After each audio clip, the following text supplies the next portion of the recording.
All right, we're back online for another bunker project. Cool. All right, so let's jump into the question of the week. We're kind of going into a theme of is AI good or bad? The question is going to be, do you think that with AI, we're heading to kind of an AI dystopia or an AI utopia, or what? Where on the spectrum do you fall? So, is AI inherently bad? No, because it doesn't think or anything. But will humans use it to do terribly awful things? Yes, because humans are human. Yeah. So, is it AI's fault, or is it the human's fault that it will do horrific things? Well, whether or not it's the human's fault or AI's fault, just where do you think that we're going to end up because of AI? Are we going to end up in a bad situation or a good situation? Well, it doesn't get much worse than it is right now. So, gosh, can you imagine? So, well, there's 17 Trumps in power now, so maybe that would be worse. I think I think it could lead its way towards being bad, in that it will stop innovation. AI can't actually innovate. It's inside a walled garden, and you can walk around, and as long as you don't bump into things, the matrix that it makes is fantastic, and it'll stay in the probability matrix, and it looks like it's inventing things by remixing those colors that come up with new colors. But it's a bit like, I don't want to beat up on religion here, but when you speak to somebody and you just say, what about this? And they go, oh, now the Bible says this. And yeah, but over that, no, the Bible says this. I get what you're relying on AI. Yeah. You go, well, hold on, we've got this mold over here that if we hit it with light, it gets hard and we could use as building material. And they go, AI says concrete. And you go, no, fucking listen. There's no, AI says, and if we begin to get reliant on it, it will become the wall that people can't see past. I can definitely see that happening because it's happening already with things like religion or politics or greed. Or dance. But I will counter that by saying that I have used AI to stimulate my brain to break through a creative block and to think differently, because the AI takes me to places I hadn't thought about. But it can only take me so far, right? And then I go like, oh yeah, I read it. And then I just close the window. I don't even say goodbye anymore. I'm very, very rude to my AI. And I found that it actually works better when you do that. Dude, you and Eric Schmidt, hey? Yeah, exactly. He came out and said that this week. He was like, if I threaten my AI, it works better. It does. It says... That's how we get Terminators. Yeah, I have said some horrible thing to my AI. I said, look, you're wasting the world's energy. People are dying because of you. You're a horrible waste of my time. In fact, I'm just going to close the window right now and never open it up again and close the window. And then I'll come back 2 or 3 hours later. Sound like my ex-girlfriend. Yeah. And then I'll come back and open up the window, and man, it's snappy. It's like, whoa, he's back. I guess, maybe he's changed mind, but it seems to work. So I'm pretty horrific with my AI, and it only lasts for like 5-6 hours, and then it slowly degrades, and then. So in a past episode, you said that you don't think we should say please and thank you and be polite to the AIs because it's a waste of energy, but. Mm-hmm.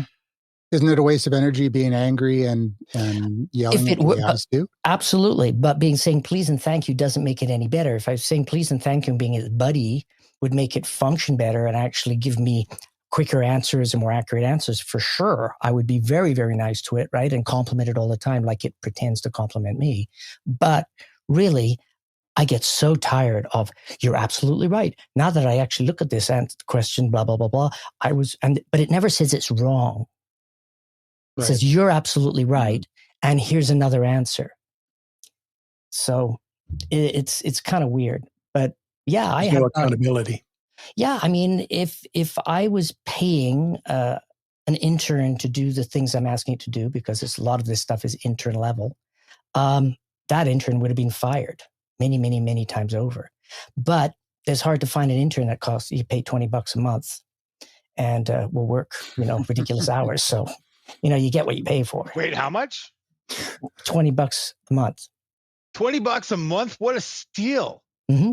Well, hey, you think I feel like I'm paying too much because Andrew does the same with that. I know. Andrew You're does it with the 3 version. Yeah, and yeah. You don't get the good story about I got fired by Bob Garlick. Yeah, exactly. Right? That's the other thing. That guy. You don't get the life experience. I've been thrown in the trash by this guy. See, smarter people than you have told me to fuck off. Exactly. Okay, James, what about you, James? Do you think we're heading into a dystopia or a utopia or somewhere in between? We're headed to Wall-E. I think we're going to just end up be like Wall-E. There's just going to be nothing but trash left everywhere. We're going to get in some spaceships. We're going to have to leave the planet, and whatever level you can afford, you're going to be on that or not. So have fun on the barren planet with nothing that we've mined the shit out of and wasted everything. We got to go look for another place to live, and we're just going to be supported by AI until we die, and then replicate, right? Like it'll just be breeding ships. So I mean, that's a pretty optimistic view of the future, right? Mine's I guess that is kind of an optimistic view of the future. I think it's bad, but at the same time, that's not so bad. What do you have to do? I sit in a chair every day, and then I go have sex, and then that's it. Yep. But it sounds a lot like being unemployed in Sydney, man. Well, you Australian guys are pretty good at pulling, so I can understand that. You know, we're pretty good here in Canada too, but unemployed is usually a line that a lot of ladies don't cross. So I found that regardless if you're employed or unemployed. Well, there's just me. Not interested. That's just the way it is. It's the nerd vibe. Yeah. Okay. So, yeah, I like that dystopian, sad Disney-esque futuristic look. Ken, what do you think? Do you come with a different I Scorsese type of I thought about this afternoon. Uh-oh. And I got 3 points. 3 points. The Utopia, it cures diseases. It supercharges education. It solves global challenges like climate change. And it could do that individually. AIs could be assigned tasks, or maybe 3 AIs could be assigned the same task, and then a 4th AI does a check and then produces a detailed summary to see which one is best. That's point number 1.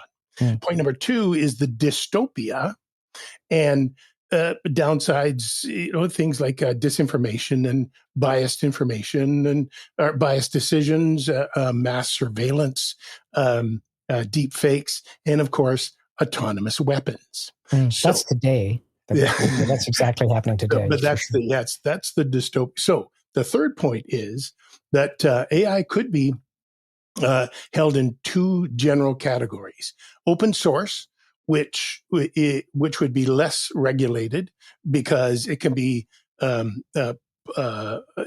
policed by anybody, anywhere, or number 2, company controlled but tightly regulated and under full-time scrutiny from a panel made up of countries, contributing to an academic alliance organization called WAIT.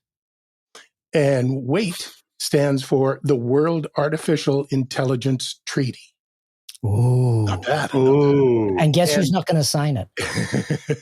And WAIT would have the power to access AI engines, to assess ethics and information accuracy, and either disconnect the AI or from the internet, or public warning or shut it down. Now, WAIT.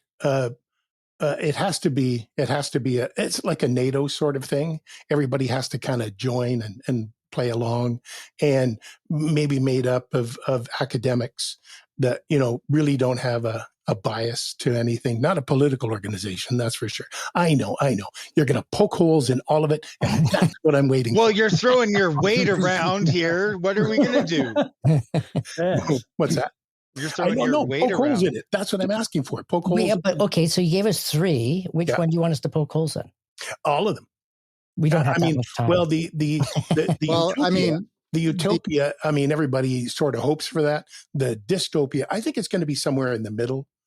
between utopia and dystopia, Mm. because that's just the way we are. There's assholes, there's not assholes. Just because we live beside one, that's beside the point.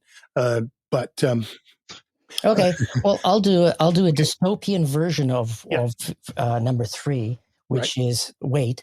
What'll happen when you start wait is there'll be so much BS and misinformation, people misusing the wait interface, that they'll have to bureaucratize, and then it'll be impossible for you to actually get a hold of anybody. Kind of like phoning up Rogers to try that, which is a cell phone provider, and say, "Hi, I'd like to talk to a human," and you finally get to talk to a human, and they're reading off of a screen, and then you torture them for 30 minutes, and then they escalated, and then you finally get to somebody at the top where they can make a decision. But people aren't going to spend 3 hours to try and figure out the issue. I don't think it would be the kind of organization that people just call up. This is completely sort of outside of all. Would you talk to their AI to get it done? I mean, how would you interface and say, "Hey, look, my AI is not really behaving. I'm very upset with it." Putting something on a website and say, "Hey, I sort of saw this. What do you think?" Right, but who gets to discuss that? What do you think? Part does anybody get to discuss it, or is it? Of course, it'll go through a series of AIs. Yeah, there you go. See, there you go. Yeah, and they'll always say, "Well, it's been naughty, but you know what the hell." I know. I can sort of see what Ken's saying too. When the space shuttles were flying around, they tendered out for like the in-flight software to what you'd have, right? And 5 companies sent back, and NASA tested them and went, "They're all great," but they all approached the problems differently. So they implemented all 5, and the machines would vote. And if they got 5 green lights, the space shuttle took off. If one of them went no, that stopped it. So each of them had a power of veto. So Wait could have that, where Europe has their AI arbiters set up, backed by humans that are constantly teaching it. And then the US has them, and Canada has them, and Southeast Asia down here has their own arbiters, and they vote on it. And they say, "Okay, you've put forward this concept, this matrices, and you're finding that you want to make these political decisions based on this matrix." Everyone says that'd be a good idea. Or Asia goes, "No, hold on. We've got more people than you. We're just spread out over a shitload of," and that's not good. Like, Indonesia says, "We've got 260 islands. We don't want to worry about borders. We've got 260 of them, or whatever." Andrew, what do you got to say, Andrew? I don't think it could be regulated even by an international organization, because it's kind of like Pandora's box. Once it's opened, it's out. There's going to be some, just like nuclear weapons. You can't say you can't have nuclear weapons unless you're talking to a small country that the superpowers can control. But you can't say to Russia, "Well, we don't want you to have nuclear weapons anymore," because they're going to say, "Too bad, get lost." So how do you prevent?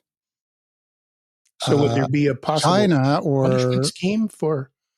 Yeah, but I mean, it's like even private companies, like one company who's got AI that's kind of unleashed and not throttled through the weight system would have an advantage over a company that's using a controlled AI.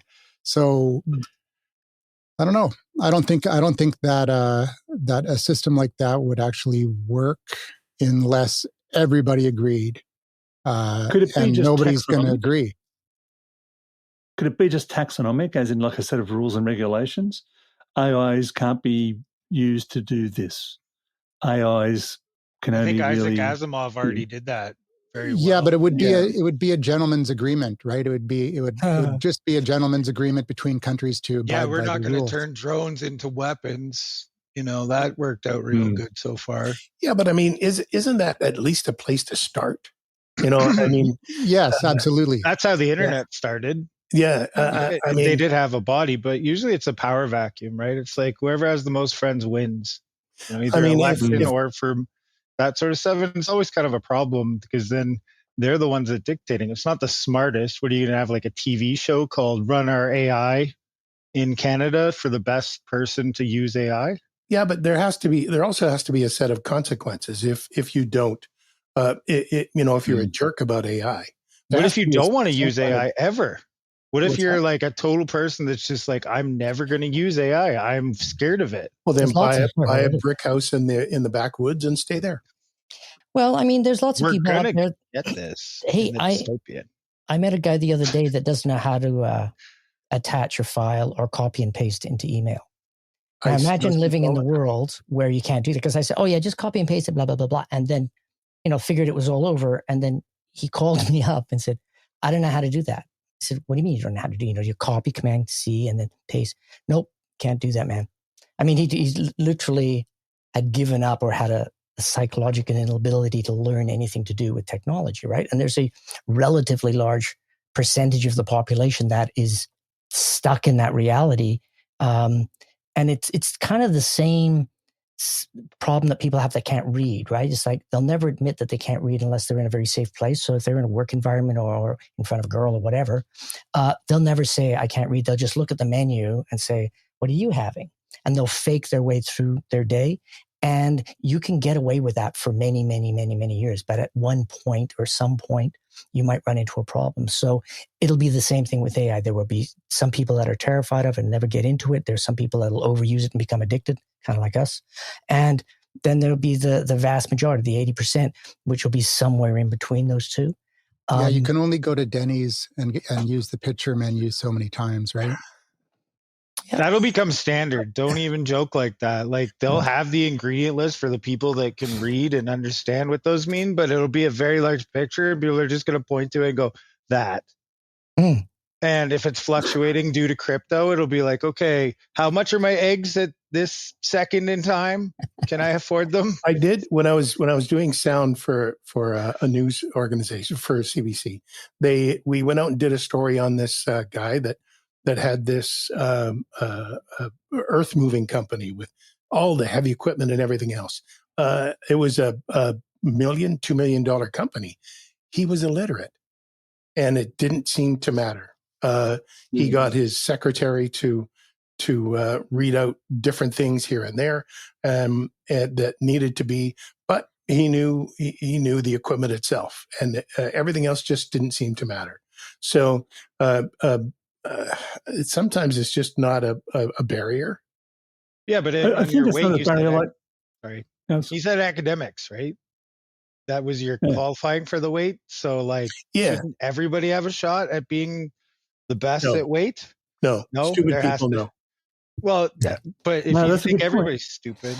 Well, I mean, or use the word non-biased, like that's the whole thing, is like everybody's biased in certain ways, right? Like academics are incredibly unbiased because they've read so much that they're kind of pigeonholed themselves.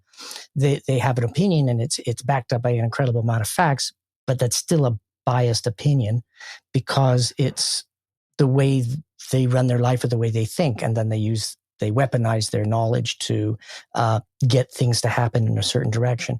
And that's the way everybody does it, right? It's like, I want this to happen because this is what I want to have happen in my life. This is part of my plan. So to empower me, because everybody is about me, they will cheat and lie or study and become incredibly intelligent at one thing to move their agenda, not other people's agenda, forward. And people that are really good at management or working within the corporate structure or whatever are really good at working within that system.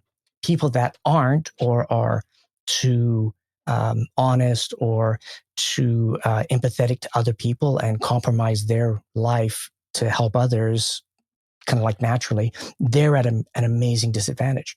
What AI can do is it can kind of normalize that a little bit, where it's saying like, hey, if somebody says something incredibly backed, like a conspiracy theorist, right? These are the things that happen and you can't do this. I just take their blah, blah, blah, blah, which usually is very long. And I ask ChatGPT, what is false or what is weird or what is undefendable in this? And let me know. And then if too much of it is like, okay, then I just won't respond and I'll just, okay, I put that guy to sleep for 30 days and I'll continue on with my day. I will not interface because there's no point. There is. You have to realize that if you're talking with somebody that is within a sphere of knowledge, regardless if it's highly academic or if it's conspiracy based, it's irrelevant if they truly, truly, truly believe that's the way it is. It's like trying to talk to a born again Christian. They're not doing it out of malice. They're not doing it because they're nasty. They're doing it because they genuinely think you need to get saved. They feel horrifically terrible that you're not a born again Christian. And it would make their day if you could kind of come on our side, and because then I've done my job and there's one more person that gets to go to heaven. I mean, that's insane, but that's what they believe, right? And I'm a fatalist, so I get to say that. But other people say, you can't say that, Bob. That's insane to say that, Bob. So going all the way back, and the reason I kind of blah, blah, blah, about all that stuff is you take it all the way back to the original question is, who's going to monitor the AI and control it or steer it in a way that it'll benefit mankind? Then I don't think it'll happen. I do like Craig's idea where there's quite a number of monitoring agents, whether it's country or continent, whatever it might be. I mean, you have to have somebody that's in the interest of the people, the culture that they live in, rather than just a general opinion. So, but I like that idea. I like Craig's idea of having a number of organizations covering that. I think so too. Yeah, I think that's the only way to do it. Really, each region have their own regulations and the opposite opinion of James. I don't think we're going Wally. I think that if you look at history all the way from like hundreds of years ago all the way up until today, we're on a steady progression thanks to technology of getting better and better standards of living. And I never said it was going to be a low standard of living. I just said we're all going to be in chairs floating in spaceships to ruin this planet looking for the next one. Well, I don't think we're going to ruin the planet. I think that that we're going to save it just in time. Yeah. I mean, that's the one thing, isn't it? If we could actually go to a planet which we can't live on and make it livable, fucking do it here. Like, save the rocket fuel. Yeah, exactly. Yeah. So I've been accused of being a cornucopian, but what is that? I want one. I don't know. Yeah. What? Finally, he's coming out of the closet. That's fantastic. A cornucopian is like the horn of plenty. You know, the horn that keeps giving. Resources are unlimited. Star Trek. Be optimistic. I think he's talking. Yeah, very optimistic. Like Fruit of the Loom underwear have this. Like in the long run. Like I do believe in the long run, for economic purposes, even on Earth, without any space mining or anything, that resources are unlimited. Economically, for economic purposes, not actual physical resources. Okay. Because there's an opportunity cost, and because there is a price mechanism that creates divergences in relative prices, we can never really run out of resources. They just become more expensive, and when they become more expensive, the economy will find alternatives. And like look at copper. Copper became expensive because we were using it for power lines and for internet cables, and now we use fiber optic, so we don't even use it for that. So that's just one example. And if you look at these things here, this one little piece of material here replaces about 50 different objects that we used to carry around. We used to have calculators. We used to have. Yeah, screw it, Mrs. Clark. I do have a calculator everywhere I fucking go. I've got friends that don't have that they only had a computer. They only had a PC because they needed email and web browsing. That's all they used their PC for. Well, they don't need it anymore. They've got everything in the palm of their hand. So it's called in economics, it's called dematerialization. Technology actually causes, as technology advances, you need less material to do even more than you did before.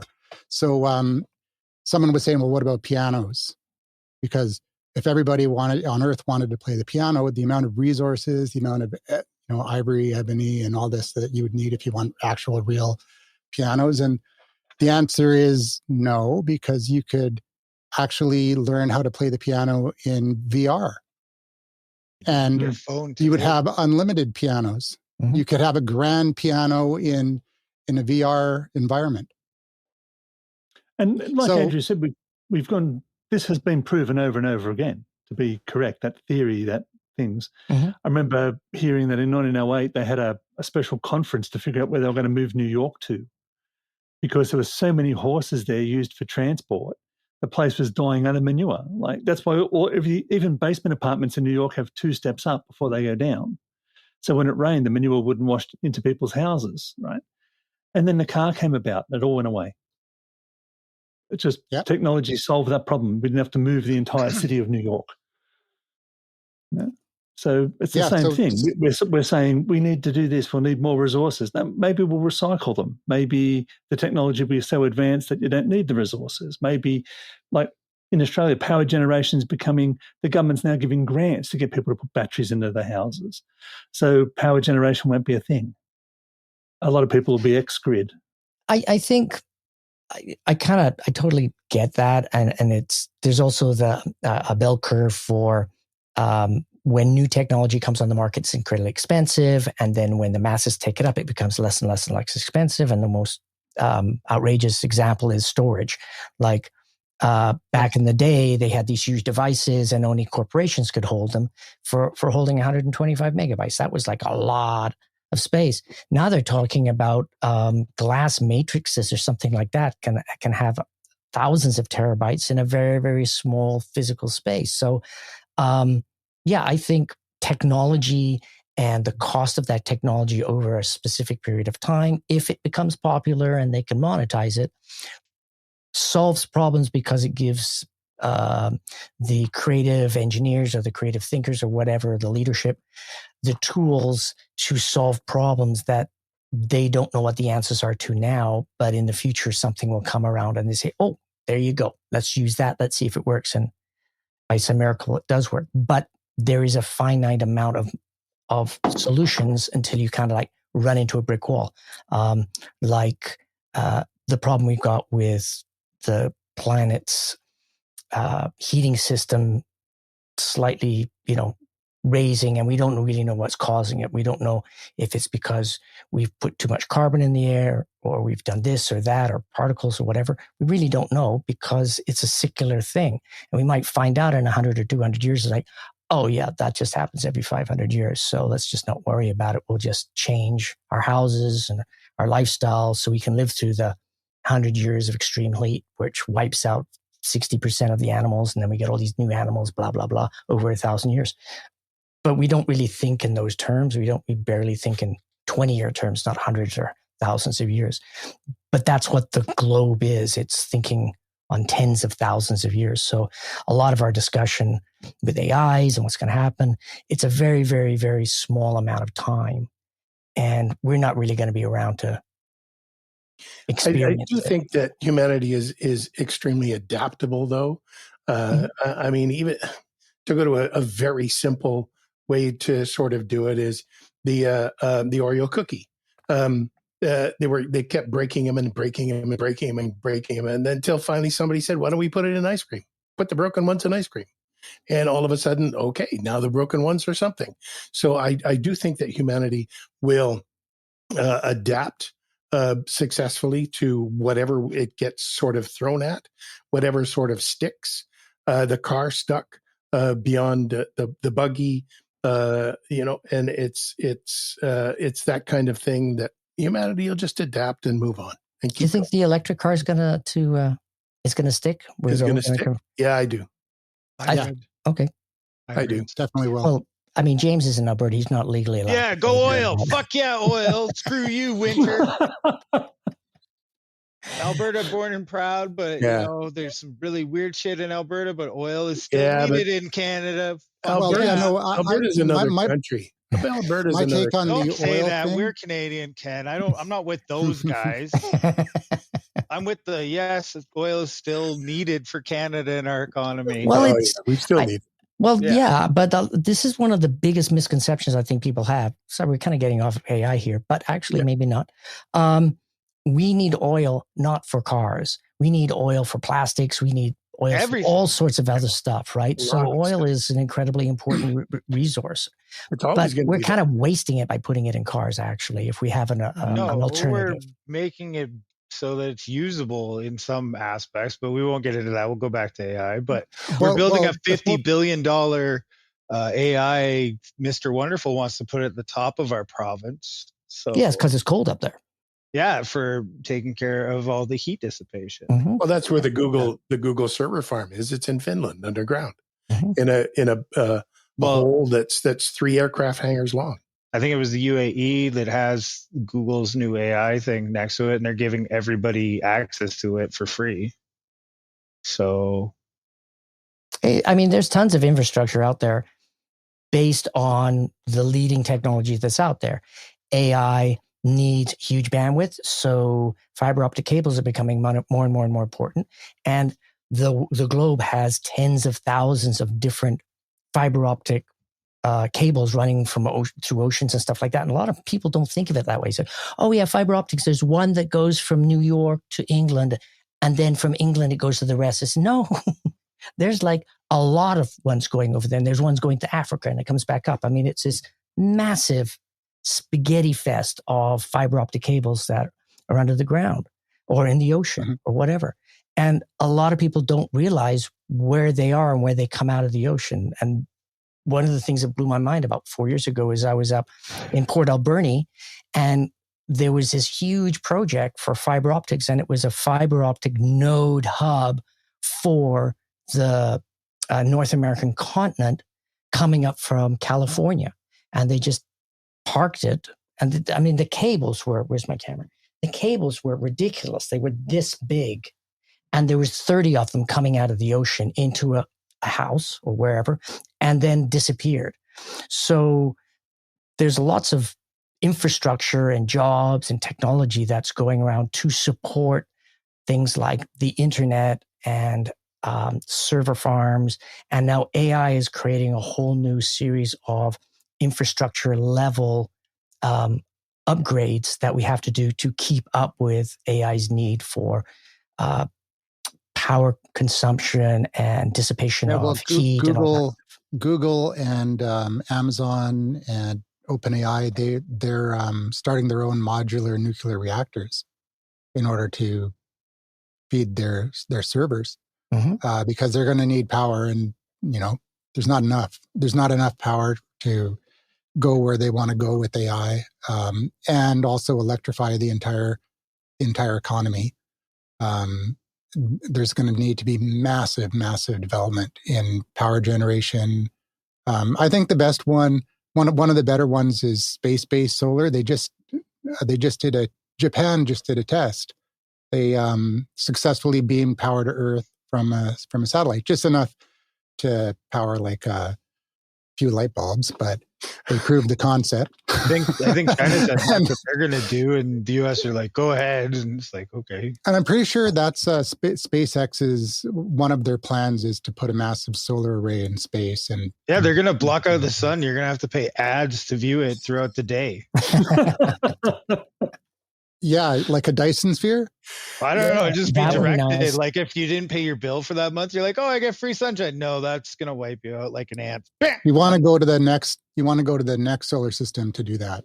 Yeah, maybe. Yeah. Well, it goes back to the age-old thing: is like infinite power enables us to do a whole new series of things, because then we can waste power because it's an infinite amount of it, right? And that's what's kind of nice about using the sun's energy. If we can harness it more effectively, however that's done, if we have literally as much power as we want to piss around with, then you can push it forward. It's just like the software that we run on our computers. Incredibly inefficient, messy coding, because there's that much computing power now. So they don't really have to make something that's using a very, very small. They can say, I don't worry about it. We'll just like slap this in, we'll do this and that, and it'll do what we need it to do. And we can solve the problem quicker because we don't have to be so elegant with our code, because we'll just force it through the processors. And that's why there's a real big push for faster and faster and faster computers. Yeah, but what are we going to do in 10 billion years when the sun goes out? Well, that's the Republicans' problem. Yeah, that's for somebody else to figure out. That's their mistake. It's like planting a tree. Common. Why would we plant trees just so our grandkids could live under the shade? Fuck them. Well, by then You're on we'll track. have mastered the artificial sun, right? We'll just create our own sun. Yeah.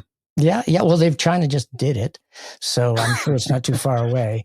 I mean, no, they just started a fusion, like a functional. Fusion. What is it? A commercial fusion plant. It's up and running now, and people are going like, "Whoa, what the hell's going on?" And there was a massive magnet that was delivered from the States to somewhere in Europe that they want to use it to do the same thing, because it's manipulation of plasma when you have to have big magnets to do that. And again, And they need rare earth. in order. They There's need not just peasants in helium-3. China. Oh, helium-3.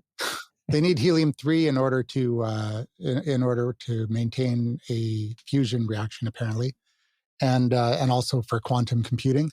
Mhm. And Is that a it's space abundant. bomb? It's abundant on the moon. And so there's a company, I think we talked about this last week, maybe briefly, that there's a company that is got multiple contracts from the US government and private companies to go up to the moon and extract from the moon dust or the soil of the moon, because there's cosmic rays hitting the moon without an atmosphere. There is helium-3 in the soil, so they can, and it's $20 million per kilogram. That's how much it's worth. So Right now, but in 20 years, it might be like dirt cheap. Yeah. right, but I mean, Moon dirt cheap too. go get it while the price is high. God. Well, But do you want to jump how- into some of the comments that we got? yeah, because I was going Yeah. to say, how is AI going to help us get there? But I let's go to the comments, because we'll just go in another circle.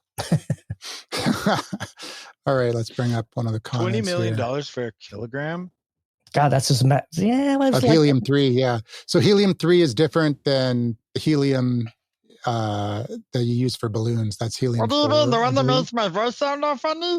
Yeah, helium-3, your so head blows up. That's So the helium-3 limit. I can suck all that I want. It's like it's in canisters now. Like They got their thumb on the helium-3 is scale. very, very rare on Earth. It's very hard to find on Earth. But Well, it's on the moon, because of all the apparently- protection. I mean, if there was a lot of helium-3 here, we wouldn't be around. Put it that way. That's what they're going to use for the Golden Dome. Oh my God. pretty soon they're gonna say, let's put a suit or armor around the world. Yeah, well, that's if they do it around a star, that's like a Dyson sphere, like Andrew said. That's a big engineering project, I must admit. Yeah. Even That was a Elon, quote it's going to take him a from couple of The weeks to get that Avengers. one figured out. All I'm right. actually going to Here's show. Who's that ugly so and so? Did I send it in? I can't believe it. This is from will richer countries have an AI model advantage over poor ones? And Laughing Medusa says AI is the interface, and other cultures that do not modernize are the backup. Do not fall for this. Both are yin and yang. Ooh. So what does that mean? Well, yin and yang is she probably from China. I mean, with that reference. I think they're AI meaning like if we from- fuck it up, there's just other countries to take over from us after we've fucked ourselves. So if the AI wipes out the rich countries that are using the AI, then the poor countries are going to survive because they're not using it. I believe that's what the comments is meaning. Yeah. Well, That's an I mean, interesting concept. it's every nation has the opportunity to destroy itself. I won't mention any experiments that's going on right now, but really, it's true. If one major organization decides to like implode, then there's a lot of people in the background ready to step in and say, "Hey, yeah, we can do that." Goldman Sachs did say that 300 million jobs are going to be used in like, what was it, 2030 over the use of AI. I don't know if we should trust those fuckers, but you know. Yeah, they lost a lot of money. They might not be around because we might all be using Bitcoin by then, right? Or whatever, or a cryptocurrency. And banks might become like they'll have to morph into something different, right? So who knows? Yeah, who knows who's going to be around? Because back 100 years ago, if you looked at the Fortune 100, they were all different companies. I think there's only one that was actually on there 100 years ago that's currently there. Apple. So,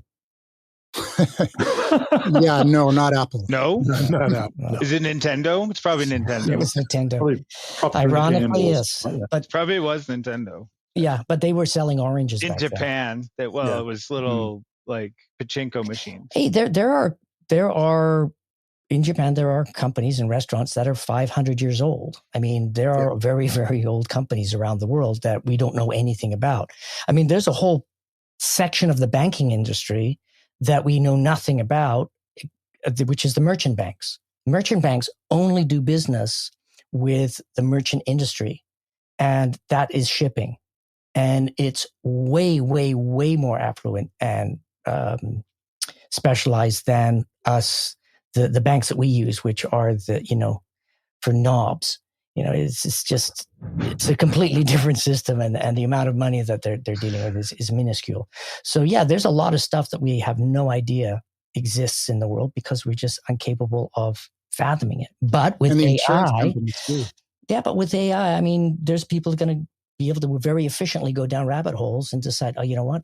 This isn't the right rabbit hole, but they'll stumble across stuff. And an example is Andrew was telling me this story about a month ago where he was looking something up. And then when he went to talk to somebody, they say, well, how are you calling us on this number? He said, well, I just got AI. He said, no, you can't have that number. It was discontinued. Where did you get that number? And he said, well, AI gave it to me. It's not my problem. So yeah, the hiding of certain information or the sloppy way that we decide, I'm not going to use that number anymore. I'm just going to ignore it. Well, you kind of have to be aware of it because people will discover it, just by chance. And those chances are going to come way more often because the AI is going to say, oh, here you go. Because let's face it, AI is a very innocent device. Yeah, well, I mean, you could take down things evilly. You could take down a web page, but if it's already been trained into the AI's knowledge base, then it's still going to feed out that information, right? Well, yeah, but I mean, even Google Wayback has Machine. historic websites. I mean, you can go 3 years back on a website in Google. Yeah, well, you just can go because 50 it's already years back, stored. I can go 100 years back in the Wayback Machine, man. The first Sure, Mr. first Peabody. website. Yeah, hey, You can I'm go sure. to that squirrel that's got his nuts hanging that was on Fark before it became Fark. Wow. If you really wanted to go back that far, you're Yeah, like, what yeah, the yeah. shit is this? Yeah. Now there's some weird stuff. I did ask that on the Wayback Machine to take me back to the first. What do you have? And it's like ridiculous. It's like stuff that was the first 6 months or whatever of the internet. And stuff doesn't disappear from the internet, guys. It's stored somewhere. Yes, it is. Zombocom. Remember Zombocom? No, I'm not Yes. that old. No. GeoCities. There's Are a you kidding whole- me? You don't remember Oh, Zombo? GeoCities. I never. I'm definitely hypnotized.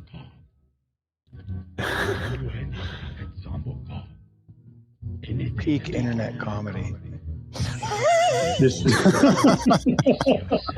So this This- came out in the .com boom to make fun of all these websites that were promising the world, so this was just a simple site, and it's been up ever since. It's just like, this is Zombocom. Anything is possible in Zombocom. All right. Well, one thing we didn't talk about is the attention economy versus the new affection economy. Well, you know what? Next time. Yeah, that's what I was going to say. Let's wrap up the show. Thanks, guys, for hanging out for an hour and a half. And I think it was a nice show. Good flow. Yeah, that was. What did you think, James? Was it okay? I liked it. I Yeah, hope but it what do was- you know? I said, let me ask the Yeah. AI. Was it a good let me show? ask- yeah, was it a good show? We'll ask viewers out there. If you're listening, leave a link on Podcast Hero and tell them we like the show. Like and subscribe for more content. If you want to hear more Crazy Bob and Ken. I think it was. I think it was pretty good. James. James is crazy too. Yeah, Come on, don't give me the not crazy.